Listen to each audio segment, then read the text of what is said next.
Good morning, everybody, and good morning, Anne Bottom, who you can see on camera. Morning, all. Just before I introduce Anne and she starts today, can we just do a couple of housekeeping things?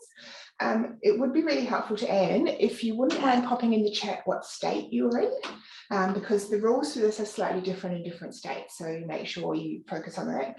And if you'd like to volunteer even what industry you're in, that would be useful as well, because then you can talk about some examples, mostly New South Wales. I'm surprised anyone from New South Wales is here. I thought they'll all be standing up at the pub drinking beer or something. Going on a picnic. Yes. Travelling across town. Yeah. Oh, there's Victoria. Good on you, Victoria. So let me introduce you to our host today, Anne Botting. Anne is the owner of Global Training Institute, which is the college who are presenting this today. Anne is going to talk to you about this wage subsidy, the courses that are associated with it and how it all works. Just before you do that, Anne, did you want to just quickly introduce yourself? You've been in this business for quite a while. Don't want to say that you're old or anything. No. Okay. Hi, everyone. Welcome to today. I hope you'll find it very informative and a bit of amusing. We do try and keep it fairly lighthearted. So Melanie and I are both business owners that are also journeying this whole process through everything that's been happening last year and this year.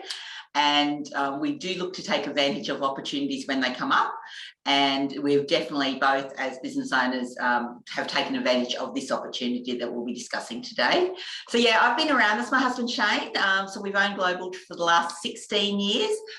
We've been training online for at least the last 12. You mean you didn't start in the last 12 months? No, we've ridden the roller coaster and things, and worked with the same companies and the same students for over that whole time as well. So part of it, when you become involved with us, you can become part of our big family.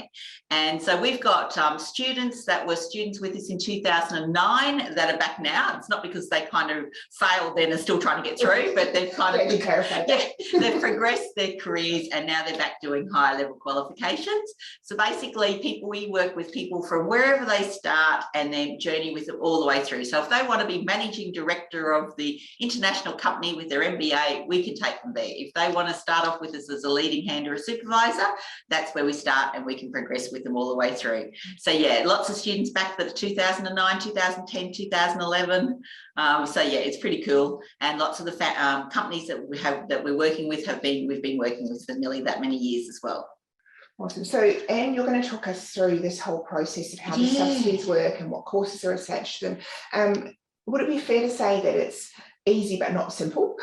It is. And look, we've got 50 something plus companies now that are working with us, who've got students with us, all the states, all industries, you know, large, big, small, and it really is something for everybody. And we do thank the government for supporting this whole program. Right. So along the way, because I know a lot of this stuff, when we tend to use a bit of jargon because we're used to living in this world. So if anyone has any questions, just ask them in the chat, or if you don't want everyone else to see them, put them in the Q&A. And I'll read them to her and you can answer them as you go, and then we'll make sure we stay on to the end to answer every question. Yeah, that's fine. And you can also book an appointment with us after. So I'll let you know now, for confidential things and industry specific, or your business or you want to discuss your scenario. Yes, we have got things. We've also got a funding quiz that you'll be able to put through different scenarios through as well. Okay, awesome. So most of this all of this pretty much is based around this thing that's called BAC. What's BAC? Okay, so BAC is a program that the government has put out. They've called it Boosting Apprenticeship Commencement, but it's not just for apprentices and it's not just for young people. It really is being designed to stimulate our economy again, get people up and training. We've realised that during COVID, we have to rely more on our own country.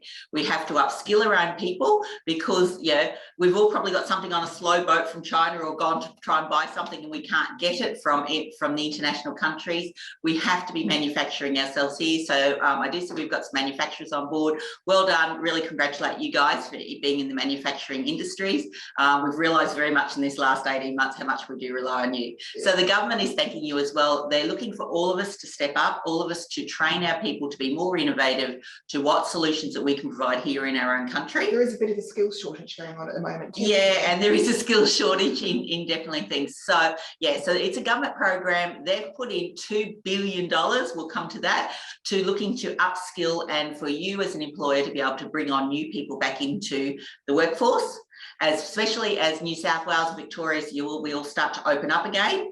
They're looking for us to be employing, and to do that, they've put out this program that if you're willing to upskill your people and put them on a qualification, they'll give you a half price wage subsidy. So up to 28,000. How does the 28,000 come into it? Okay, so if you've got somebody, you register them basically as a new worker trainee, or it could be an apprentice if you're in those traditional trades.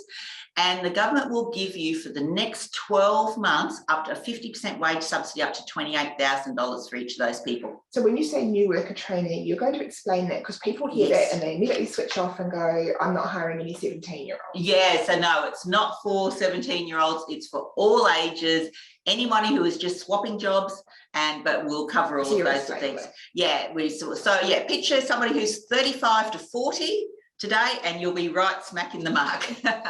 And you say here that it's new and existing employees. Yeah. Is it all employees? Okay, so we're going to do all, so it's basically for all of your new employees, and it'll be some of your existing employees, and we'll cover which of the existing employees will cover things. But we do thank the government there for looking at upskilling those people as well. Awesome. So give us a bit of the background.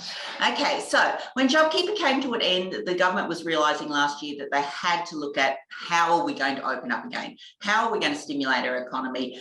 What are the issues that we've had? And they said, right, well, we need to give a boost to employers to be able to bring on new people, upskill their others. We've really got to upskill our nation, and then things. So they brought out this program called BAC, Boosting Apprenticeship Commencements, opened it up very widely, and it got chewed up very quickly by some very large businesses. A bit too widely. A bit too widely. So they drew it down, and then they sort of made it just for mostly your new workers, but there is a table of people that can come in and still work for your existing workers. And so we've got some qualifications on this little tiny appendix, so it's all legit and everything extra, but you just won't find out about it in the open marketplace. Right, and most of the cases now are for new workers. Yeah, and mostly, But you explain the definition of a new worker is quite broad. It is quite broad, and yeah, we're definitely looking at, as opening up, a lot of businesses are looking at bringing on new people again. Okay, so do you want to just talk about the dates, the deadlines? Yeah, so the program is due to run until the 30th of March next year, but if the government has, decides that if we've all opened up and everything's back to rosy, they could close it earlier. So we're encouraging all business owners to get into it now while there is still vacancies. And if you're interested in any of our courses, get in now while we've actually still got trainings available as well. Because you've been growing quite a bit too. We have, yes. So we'll show you the exciting things that have been happening. Yeah. Okay.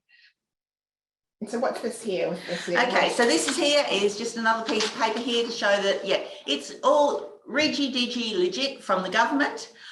We're the training provider, we're only one of the partners things, but we are here to happily explain to you, because as business owners, Melanie and I just both agree that it's tough out there. It's been a tough 2 years, and if there's some good news and some hope and an opportunity, then we need to know about it and typically all these big multinationals have been grabbing this because they know how they're set up for this. And it's the medium and smaller sized companies. So Melanie and I are very things just to letting you know what the opportunity is. There's no obligation to work with us, but it is totally all legit, above board, and if it's, it might sound really, really good, which it is really, really good. It sounds too good to be true, but it actually isn't. It isn't, no. So this is one of those things that, no, it's not a scam, it's not anything, it's just good business sense.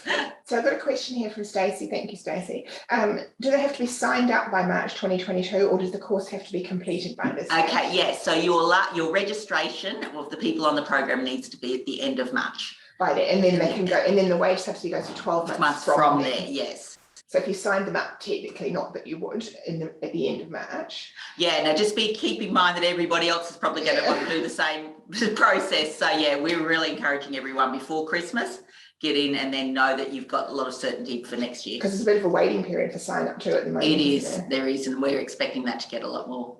So it is a great program. It's a win for the government, a win for our economy, a win for employers, and definitely a win for the employees as well. So what's in it for the government? Why do they even do it?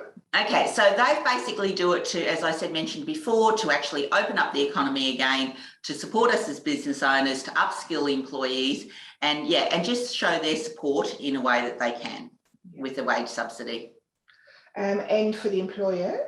Okay, so for you as an employer, you do get to save on your wages bill over that 12 months. So it is a rebate scenario, but that's really great, but huge value for bringing on new and upskilling your people, as we go through looking at, if you've got a new person, it allows you to train them the way you want them as you're bringing them in. It allows you to spend that time inducting with them. Or effectively, you could hire 2 new people for the price of 1. You can afford 2 new people for the price of 1. You can look at moving your casuals to part-time and full-time. And you'll explain that. I'll explain the advantages of looking at that. So I do need to make a very quick disclaimer here, though, that we are not IR specialists or HR specialists. We are a training company. We're very good at what we do in the training field, but a lot of the issues that will be around at the moment are very much IR, HR, technical things. So talk to your accountant and talk to your HR's advisor. Okay, so that's all fine, but employers are going, great, I'm happy to have the 28,000, I'm happy to upskill my people, but what's in it for the employee? Why would they play along? All right. Employees love the opportunity for professional development. They love coming on training programs. It shows as the employer that you are supporting them, you're backing them, you believe in them. They learn the latest skills for work and personal. There's career progression opportunities for them. There is so much. We just have pages and pages of, these are just pages of feedback that I've got from our employees and our students in the last week, and it's just that they've really benefited. They've grown in self-confidence. They just appreciate it for it affects themselves, their business, their world out there. And you've got a pretty good track record of doing relevant workplace training, not making it boring and everything. No, there's no silly little activities done in books. It's all based on your business and your policies and procedures and systems. So the employee, if they're new into your business, are going to be able to look at, again, induction. They're going to be learning all about your policies, procedures and systems in the business. They get a peace of mind to think that if they won't have that issue of last on, first off, if they're signed up in a 12-month program. So it gives them peace of mind. It gives you continuity that you'll train these people. They'll stay for the 12 months usually with you. And you can really just grow them. And your existing people, there is so much need for them upskilling at the moment, as we'll cover in some of the courses there as well. Okay, so who is eligible? Because there's so much confusion around this. Okay, it's very simple. Any business, any organisation, any local council is eligible. All states, all sizes, all things. So organisation, that includes like charities, not-for-profit organisations. So who is not eligible is anyone state government and federal government, basically. Okay.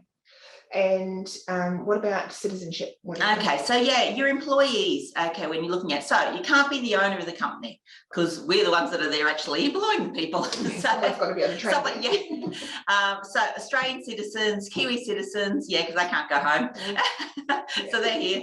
And then those are eligible for PMPR.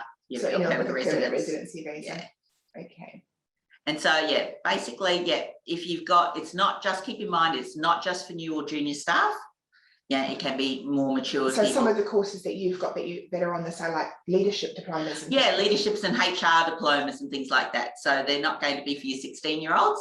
16-year-olds and 17-year-olds are very welcome, but they're not the main group that have to work through this. So question for Robert, what type of training is eligible? Does it have to be a certificate 3 or 4? Okay, so no, there is diplomas and advanced diplomas diplomas. A couple of states have an advanced diploma, but basically there's certificate 3s, 4s and diplomas. Okay, another question. Does this include travel and tourism sector as well? It includes all sectors. So and travel and tourism is probably, if you want some wage stability for the next 12 months, it's probably a good idea to put, if you're going to put some people on, put them on and actually get a wage subsidy for them. Definitely. Because unfortunately, we still don't know exactly what's going to happen in your industry. But if you are looking at putting on new people, then take the wage rebate what the government's offering. So now we couldn't help ourselves. We did a little calculation just to show the money. I know it's more about the training, but the money's still useful. It's full, definitely. Okay, so if you've got 5 participants, yeah, so this is after paying course fees, and I'll go through which states have to pay their course fees and different things as Because well. the course might be free depending where you are. Yeah, it depends where you are. All those people that had New South Wales in free and things, then good news for you coming up. But if you basically sort of look at that, you're going to keep 22 grand out of your 28.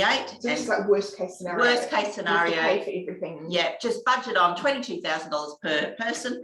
There's also things like payroll tax rebates, and yeah, there may be state incentives and things that you can get as well. And work cover discounts. So yeah, there's all sorts of things. So again, we can chat to you, but we won't be the decision makers. Talk to your accountant again about those sorts of things, and the apprenticeship centre where you do. But certainly, yeah, with those extra wages that you save, I know we've put on extra staff to work on projects. I know you have as well, Melanie. We're using it to actually develop our business, make it more robust, make it more Whereas you can afford to hire people to try stuff that you wouldn't have wanted to risk otherwise. Like it's quite got another really good question from Stacey.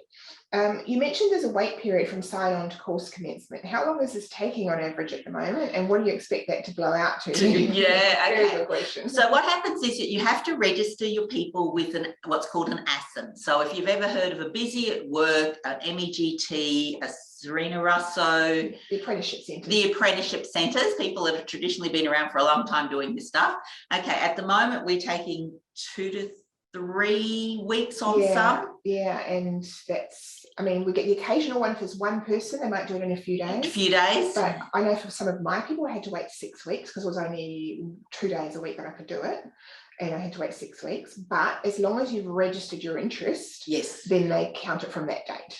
But we're not sure what's going to happen on the 30th of March, though. Because I'm not sure if they're going to continue to process them from the 1st of April, or if they just go, if it's not processed by today, too bad. Yeah. So you'd want to allow at least a month's lead time, wouldn't you? Probably by the end of it. They tell us that they're putting on more staff, but yeah, so yeah, that side is not dependent on us. We have somebody here in the office whose full-time job is just being in communication with the ASINs and getting our companies approved through and sort of and chasing them, and the noisy, what is it, the noisy squeaky wheel gets the attention. Well, we're working on that scenario. And also, I guess one of the challenges that the ASINs have, because they are putting on so many staff, they do, I mean, they're very good, but they occasionally will make a mistake because the person's brand new. So we've got our person in the office basically making sure that they don't reject anything unnecessarily. Yeah. So again, we are recommending, if you're looking at it now, get them in before Christmas if possible, and so then we've only got a few left to do after Christmas.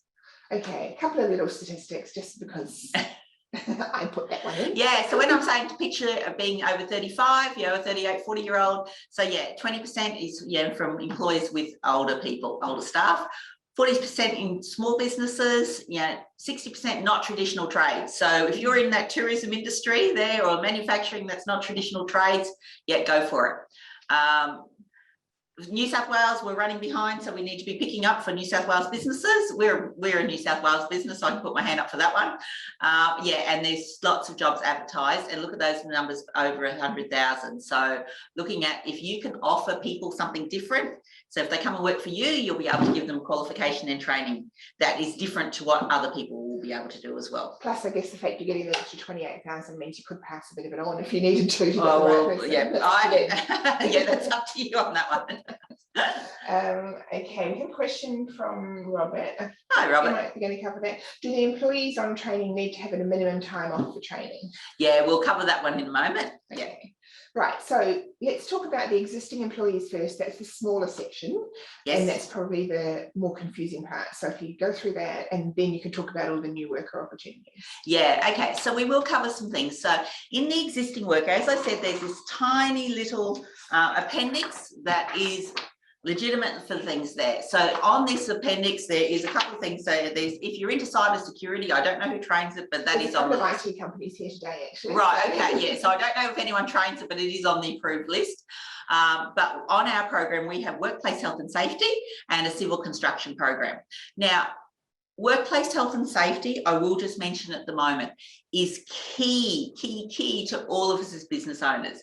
It's the thing that's going to be driving us absolutely balmy and to the brink of frustration from now as we open all up, because of the workplace health and safety rules and regulations, especially around all the pandemic and around all of the pandemic stuff. So I have just been on to things. So Rest assured, every business owner, you can be fighting for some of your existing employees to be on this program and coming on, because I've just pulled down some things of the COVID-19 reopening roadmap and different things, and things from Work Cover Australia this morning that I've had to bring down. So, and I have the heartbreaking, it's really hard.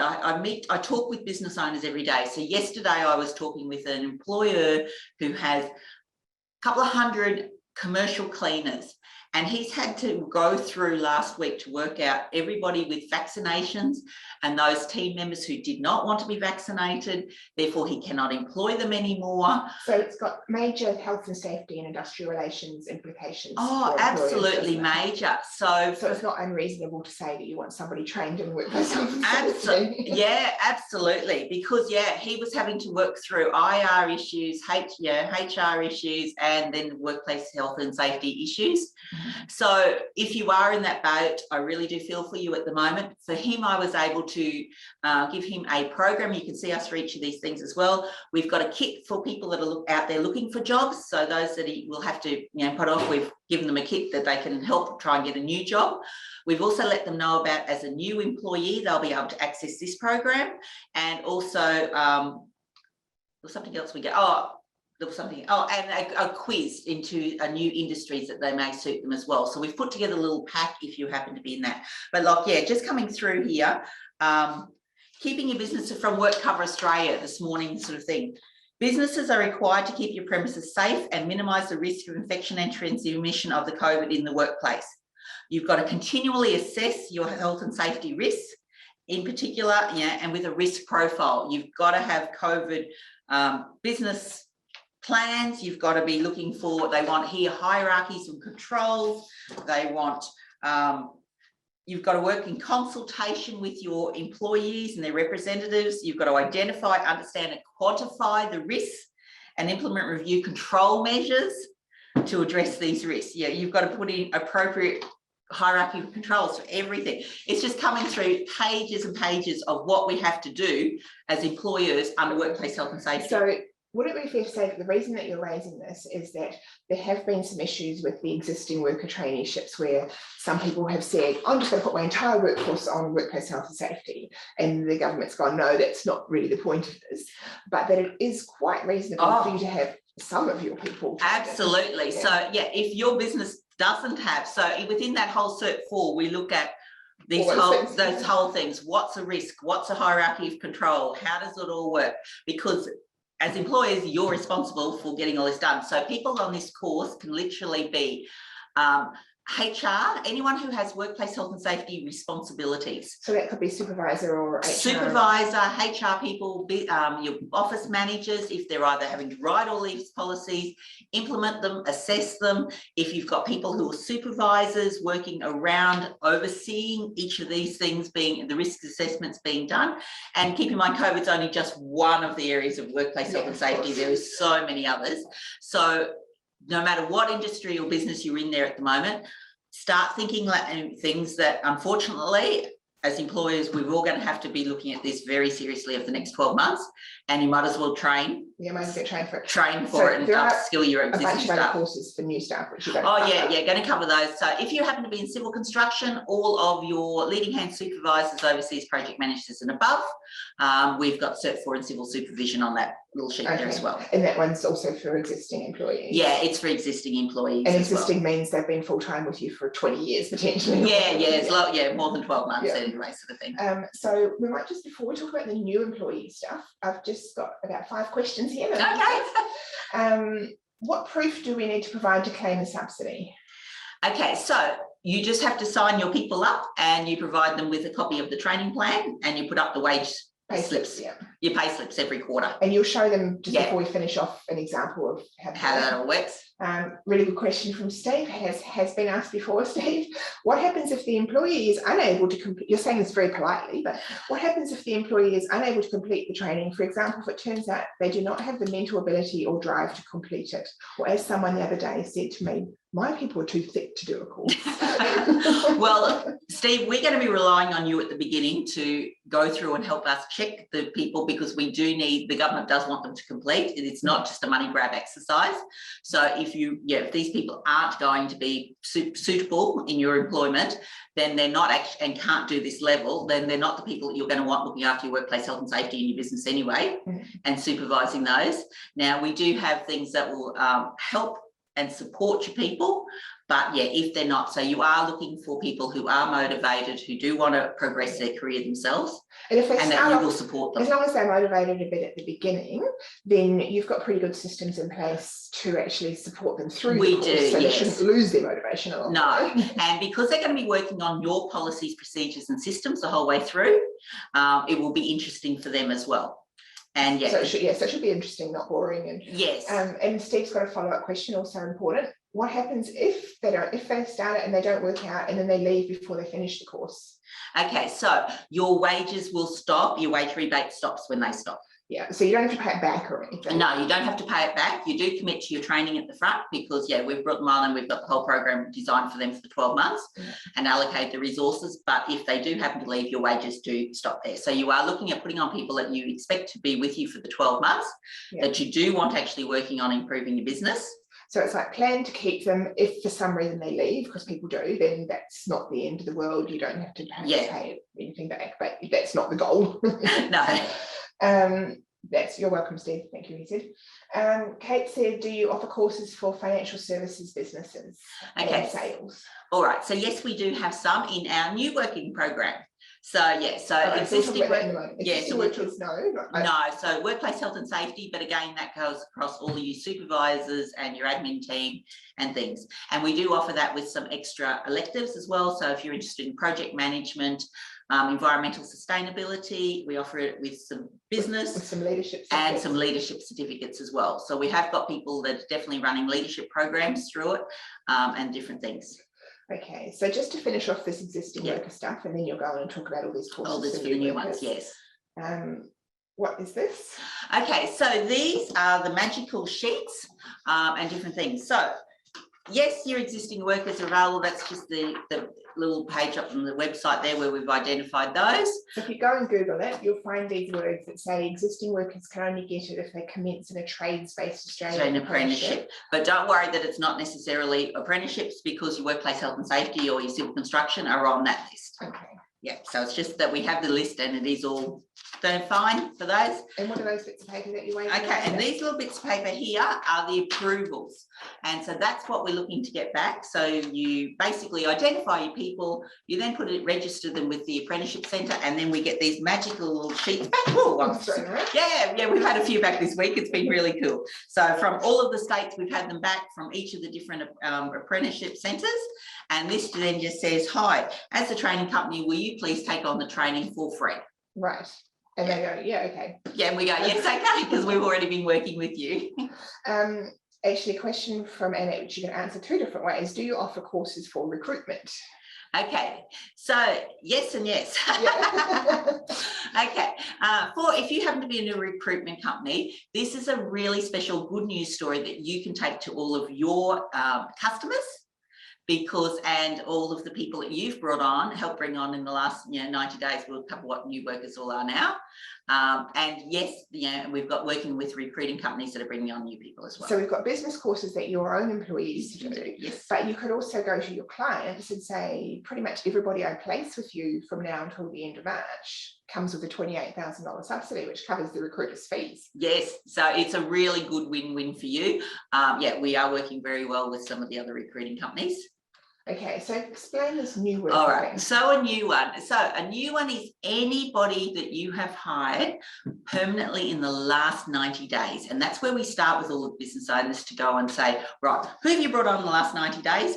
They're full-time, they're classed as new workers. So at the time of doing this today, middle of October, whatever it is, pretty much anybody that you've hired since the middle of July. Full-time, or since October last year if they're part-time? Yeah, so part-time are 12 months. Yeah. So, and part-time is usually 13 hours or 15 hours a week, so and it's average. capped at 30. Yeah, and capped at 30. So between 15 and 30, just go there. Victoria, I think you're 13 and 30. But yeah, so if you go 15 to 30, 12 months. So anyone that you've brought on part-time in the last 12 months or permanently, full-time in the last 90 days are new workers. So there's a lot of extra courses that are available for you. So the first question to do is go, who have I got that have hired part-time or full-time in the last 12 months or 3 months? Yes, they're the very first. And then you're going to show them a big long list of courses they can choose from. Yes, and if you have been in casuals, and if you've made casuals moving up to part-time or full-time as well. So they could have been casual forever. Yes. And if you change them into part-time, then they become eligible for this. Yeah, and it also, so it's a very interesting one with the casuals. Again, we fully encourage you to talk, disclaimer, to talk to your HR and IR specialists here, because for a lot of businesses, casual people are actually part-time. Yeah, you might think they're casual, but then if they leave, they might come back and ask you for holiday pay. For holiday pay, yes, because if those rosters have been anything similar, or if they've got knowledge that requires your business to operate on, then yeah. And the definition of part-time here says minimum 15 hours a week. It's actually 15 hours a week averaged over a month. Yeah. So as long as they're doing like 60 hours a month or more, you could, with the HR advice, turn them into part-timers and get the wage subsidy. Yes, and we are working with lots of employers that are doing that. And again, it provides the stability for your people that have been on casual to know that they've got part-time work. And I was just listening on the radio on the way here to work, and because most of the people have been put off have been women, and again they're really needing that security for accommodation and things now to as it comes back as we open up. So if you can offer a part-time position to somebody and give them a bit more security. And these industries that are struggling to get casuals, this might be an opportunity to actually have more chances of getting them. Yeah. Okay, so talk about the courses for that group of people that are. All right. So so with us, we've got courses that are designed again for your business. We can change some of the electives and different things, but certificate 4s for any of your staff that are more of your junior sort of staff or coming into things. Business, project management, workplace health and safety, entrepreneurship and new business, lots of marketing and sales in there. Or leadership management for all your supervisors, frontline managers, and civil construction fits in there as well. And we've got some council programs for those people if you're from a local council. For your managers or your senior staff, then we look at the diploma levels and leadership management, business, project management, HR, local government. And again, these will vary depending on the states. But generally, a diploma of business is in all states, except in Western Australia. So if you're from Western Australia, we love leadership and management at the diploma level there. But yeah, in New South Wales, which a lot of you are, there's 14 different courses. And so we've got a organisational chart, and our account managers will work through with you what will be good qualifications for each of your people, for what they're interested in and what you want to do with the business. So there are quite a few different courses really, and a lot of those are not industry specific, are they? No. So if you're in financial services or recruitment or something like that, you could yeah, so I was talking to a business owner yesterday, and she's got lots of sales staff and marketing, and so we're looking at a certificate 4 in business that has a focus for her with sales and marketing. We've got another one who's got lots of operational things in it, and so they've got some of their business people doing operationals and definitely doing some project management practice and things like that for their new staff. Got a tricky question here from Alexander. Oh, Alexander. We hired 2 people in May, so I knew then. They were stood down in June. Are they considered new and applicable to subsidy when we bring them back next week? So they've only worked, a month or so. So from my conversations with Verto, okay. If you want to message us after this, Alexandra, and I'll put you in touch with someone who can answer it for sure. Yeah. But I was talking to someone at one of the apprenticeship centres last week, and they had a similar situation, and they do have discretion to say, well, if that person has not worked for 90 days. Oh, there was something, yes. Yeah, because they haven't actually done 90 days of work for you yet. They were able to basically backdate it and say that can still be counted as their first 90 days. but it's a discretionary thing rather than a definite thing. So shoot us a message afterwards and we will help you figure it out. And if yes, and then you can check with a couple of acids, like getting one of those quotes. Which are the 3 quotes you like? Yeah, get the right answer. Get the right.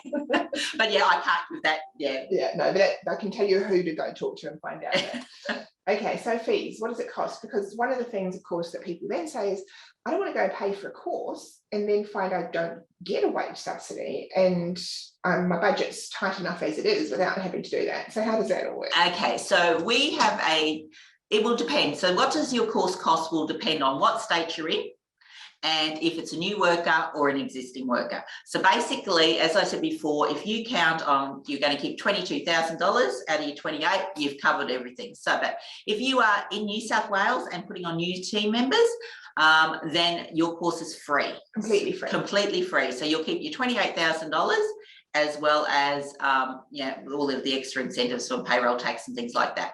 If you're putting on existing workers or new workers in the other states, then yes, you will be paying for your course with us. Now, I will just put a thing here. We have not raised our prices in the last about 3 or 4 years. Because I have also heard some interesting stories about RTOs with this subsidy doubling their prices. And there's some shady things happening as usual. Yeah, so we haven't. So our prices are exactly what we've always had them as. So our Cert 4s are basically $5,750. Our diplomas are around the $7,680. So now with that, you do not pay anything until your wage subsidy has been approved, as well as also you then only pay us a $2,000 deposit, and then we have a 90-day payment plan later that you can then pay us when you've got some money back from the government. Okay. And did you mention the Queensland subsidy as well? Yeah, and then if you happen to be in construction in Queensland, there's a subsidy for that as well. We can cover those individually with you. Okay. So free in New South Wales for new workers, fees for the others, but you don't pay until you're approved. Yeah. Yes. Okay, so how do we actually go about claiming it? What's the process? Okay, the process is really simple. So you register, you talk to us about your people who you want to bring on to make sure we've got the right course for them. If the course is going to be suitable, yes, that they're going to be able to handle doing the course as well. And then you run off to the apprenticeship centre to get them registered. That appointment may take only like 10 minutes, but we can help you book those appointments and make sure they're all getting through. We help you know what paperwork to take to them and give to them and everything extra. So you meet with the apprenticeship mob. At that meeting, they give you a form to fill out. You fill out the form to apply for the wage subsidy. And then at the end of each quarter, you get a text message from them and an email to say, hi, you've got to remember to put your wage subsidy claim in for Sally. And that's the email there on the screen. Yeah, which is a screenshot of showing that email to say, hi, put your wage subsidy for Sally. What you then do is you provide a copy of Sally's wage slips for the last 3 months for that quarter.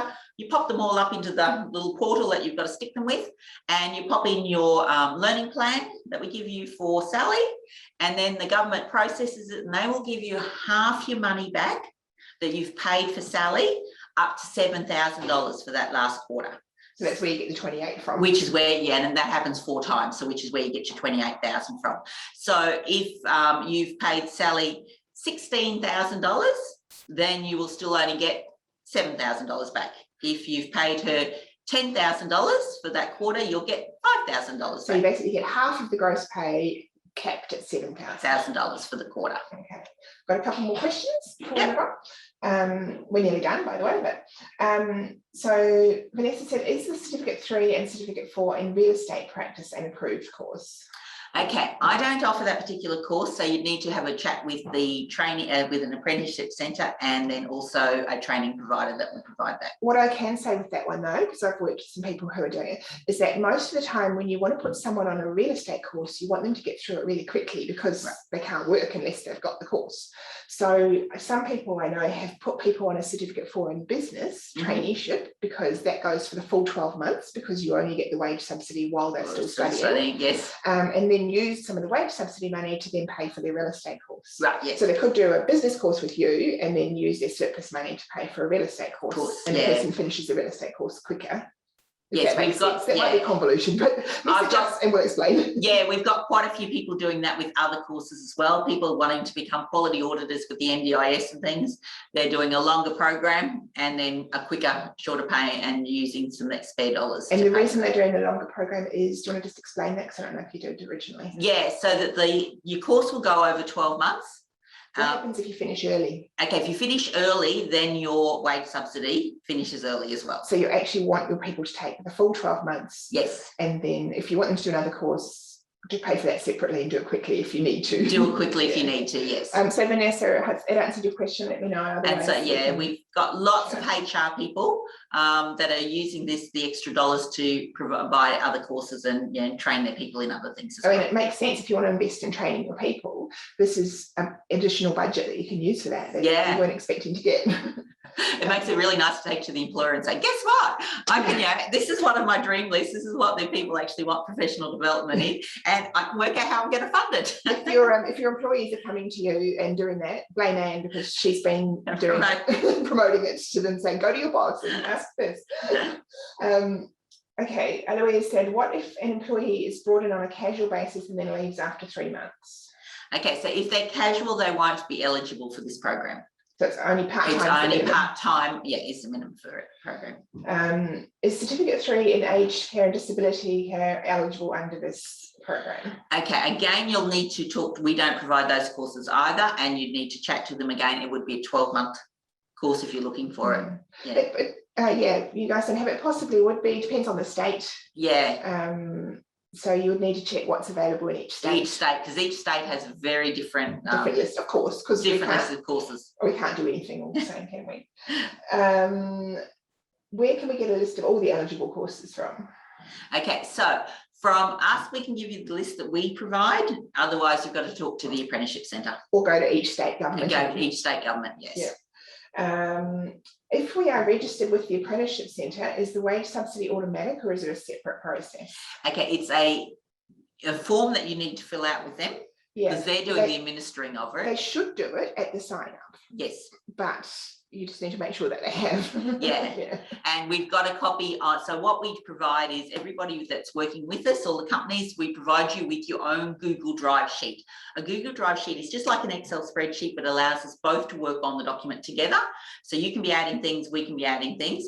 And in there, we've got a section as to, it shows you, look out for emails from the government looking like this and different things on it. Sorry, Robert, I forgot to come back to you about it. Still wondering how much time employees need to spend on training. Yes. That's important. It is very important. Okay, so basically how the training works there is that with us, you provide they will have basically a weekly time slot that they need to be working on with their trainer. So they'll have a training session. It works on a 4-week cycle. They'll have a session with the trainer once every 4 weeks. Then they'll have a couple of sessions with what's called their completion coach, who keeps them on track, sorts everything out, helps you find things around work. Then there's a week that they will go off, be hunting and gathering and working on their course. So basically it will take, if 2-3 hours a week would usually be well and truly. Yeah, so that's not time with the trainer, is it? No, that's not time with the trainer. That includes their going and collecting policies and procedures and working on these risk management things and hierarchy of controls and looking at things. So they will have short answer questions. We don't ask for in a Cert 4. We always only ask for 4 to 6 sentences. There's no exams, no essays. And there's no time needed away to go to workshops and things. We can work with you if you've got a group of people. We can have a group training session as well, where we zoom in and can talk about your particular business. And then we also have, so they're collecting things, they're filling out forms, they're filling out templates that are all based on your business. So the time with the trainer every 4 weeks is 30 minutes? Yeah, about half an hour, 3/4 of an hour. And then there's a couple of steps. The completion coaches are really useful, aren't they? Because they help keep them on track. And keep going. So Robert, let us know if that was enough clarity on that one. Speaking of clarity, Tudor, I might need you to clarify your question a little bit. You said, can you have more than one course trainer? Do you mean, can you do more than one course at once, or can you have more than one trainer? If you just don't mind clarifying that one for us and can answer that. Is there anything else on this slide that you want to finish explaining? No, so it's done over the phone. Everything is available to you online. Now, as the coordinator, we can show you, we can give you access to some samples of the assessments and things that you can actually see from now what they're going to be doing, what your people would be looking at, how it relates to your business. And we can also give you ongoing you get to get your report about how your progress of your people are going, and that you can have that weekly if you like, you can have it fortnightly or monthly, and we can just have that set up and shooting off to you all of the time. So you'll know what they're up to and how far they're progressing. Okay, so Tula's question was, can you have more than one trainer for the course? I'm thinking that she might mean in the employee. So in terms of the RTO, your side of it, then what happens with trainers? Is it more than one trainer, or is it the same trainer all the way through? We try and keep it on with the same trainer most of the way through. You might end up swapping for 2 programs. I know in our civil construction, you'll have a civil construction specialist, and then there's a couple of leadership management sort of units in their course, because it's a supervisor's course. They'll have a leadership specialist in there. And some of our workplace health and safety rules will be the technical ones where you're looking at hierarchy of controls and risk management systems. But within that, then there might be some project management electives, so you'll have a project management specialist trainer. Right. And what about on the job if there's somebody supervising you? Yeah, okay. So on the job, again, depending as to the rules in each of the states, you will need a supervisor, and that somebody that has the knowledge and the competencies of being in each of those sort of topics. Right. Now, that can be a senior manager, it can be the business owner. Okay, got it, Tula. Sorry, it took me a while.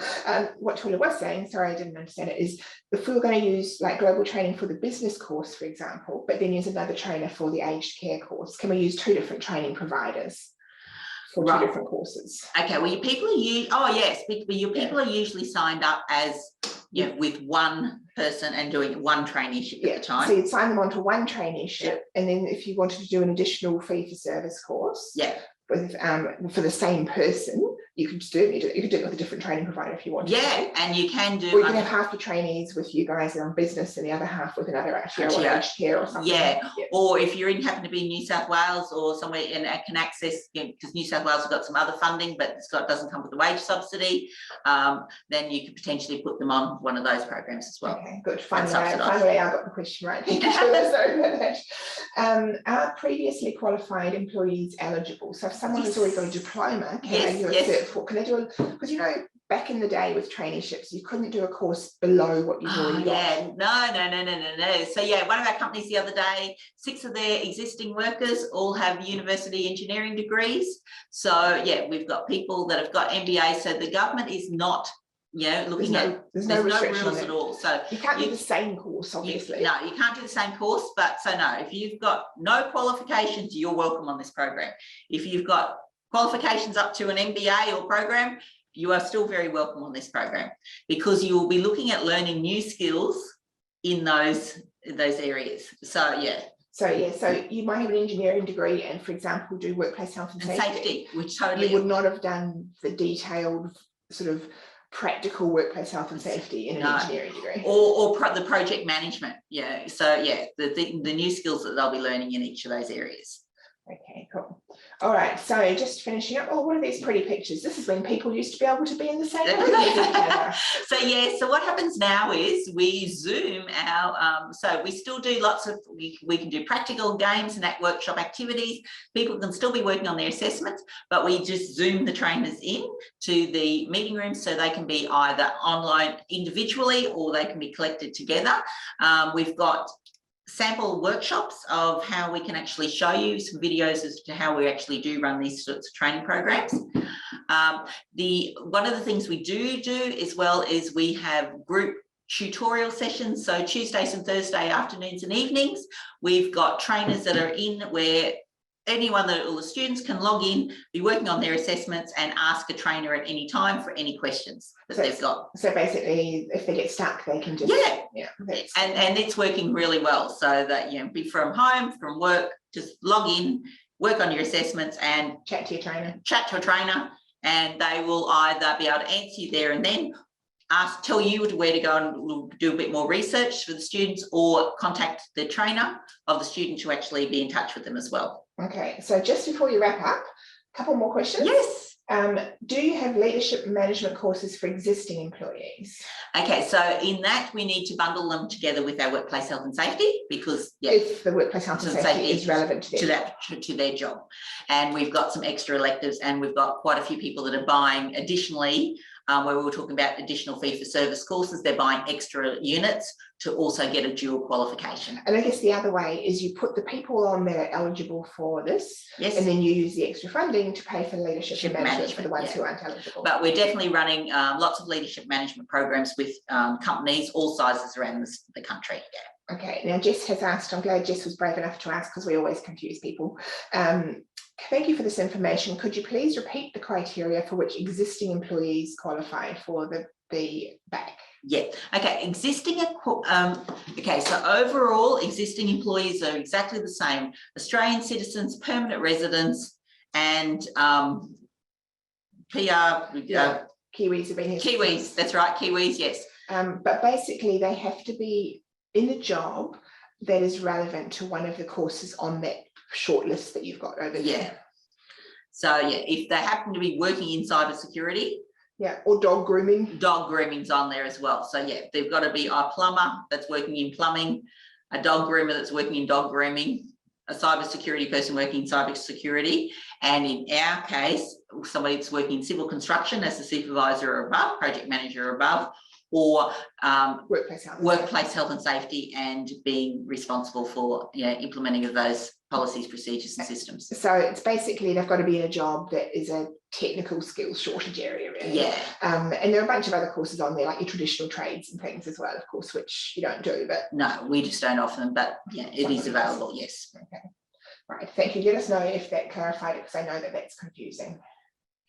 Oh, very good question. When are the course fees charged? Okay, so we have a risk-free guarantee for you. So your course fees are not going to be charged or anything until your wage subsidy person and the people are enrolled. So what we do is we very simply sort of get permission from you to know that yes, you're keen to go ahead with it, but we don't invoice anything until you've been approved. Right. Until one of these magical little forms will all come through from the state saying, yeah, hi, please take us on, will you take on this person? Because your objective in this is not to try and extract training fees out of people, is it? It's to try and help them actually get this stuff. Yeah, and because we just fully believe in what we do and the advantages, and we just see the advantages that we work with every day with the students. And if you want to see meet some of our trainers and see some of our graduations that we've had this year, give us a burl and we will send you a link.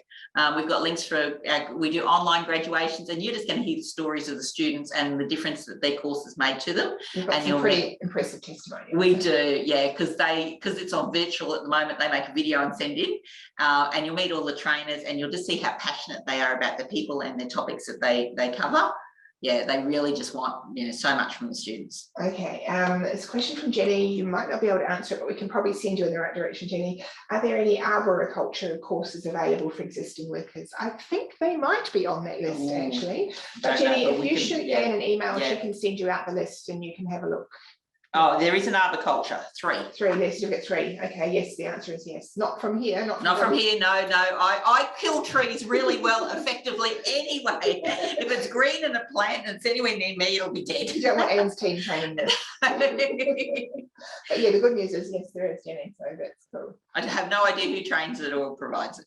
But everybody with us, every business, because I went through all those workplace health and safety things, it's actually, at least one of your arborists probably should do workplace health and safety. Yes, yeah. So every business needs at least a couple of workplace health and safety people through. Okay, so we are at the end of our hour. If anyone's got any last minute questions, drop them in. Yes, and if you want to just email this email address that's on this slide now, we can send you out that list if you've got someone technical courses. Yeah.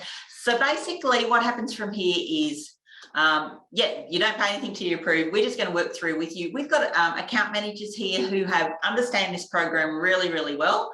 And then, so basically from your side, you pick somebody in your organisation that would like to help coordinate this program and getting the people through who might be interested, who's going to be suitable, getting them registered. We will give you an account manager here that you will personally work with. And then we've even got the office lady here who will organise your sign-up meetings with the apprenticeship centres if needed.